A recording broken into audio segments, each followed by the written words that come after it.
మన తెలంగాణ రాష్ట్రానికి సంబంధించిన వాళ్ళం అయినను కూడా హైదరాబాద్లో 96లో ప్రవేశించడం జరిగింది.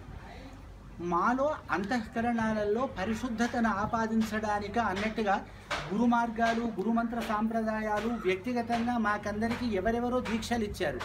కానీ నిష్టగా చెయ్యాలి అని చెప్పినంతగా నిష్టగా చేయడంలో మేమంతా విఫలురమే అయ్యాం వాస్తవంగా. కానీ నిజంగా అమ్మ యొక్క అనుగ్రహం ఎలా అంటే మా కుటుంబాలపైన మన కుటుంబాలపైన అనుగ్రహించడానిక అన్నట్టుగా విచిత్రంగా ఒక 6 నెలలు 8 నెలల కాలం నుండి అమ్మకు సంబంధించినటువంటి యొక్క ఈ దైవీతత్వ వాతావరణ నిర్మాణము, సాహిత్య ప్రభావము, గురువుల యొక్క సంపర్కము, అందులో ఇంకా చొచ్చుకు వెళ్ళాలి అనేటువంటి యొక్క అంతఃకరణ తీవ్రత ఇవన్నీ విచిత్రంగా చోటు చేసుకుంటున్నాయి మా కుటుంబాలలో, మన కుటుంబాలలో.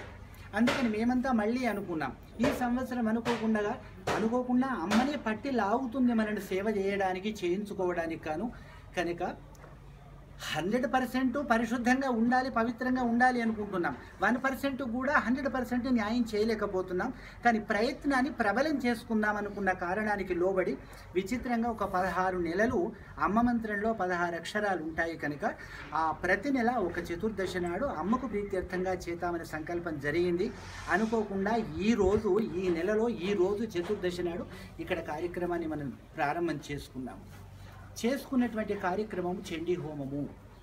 చండీ హోమము అంటే చండీ అంటే అమ్మవారు. చండీ అనగానే, చాముండ అనగానే భయంకరమైనటువంటి ఒక రౌద్రాకారం కనిపిస్తుంది మనకు.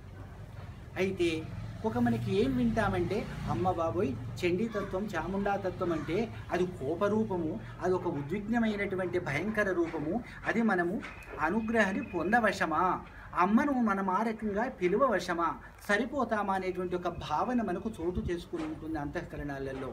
కానీ అమ్మ ఏదైతే ఉందో అమ్మతత్వము, అమ్మ ఉగ్రరూపకంగా, ప్రసన్న రూపకంగా 2 రకాలుగా అమ్మని.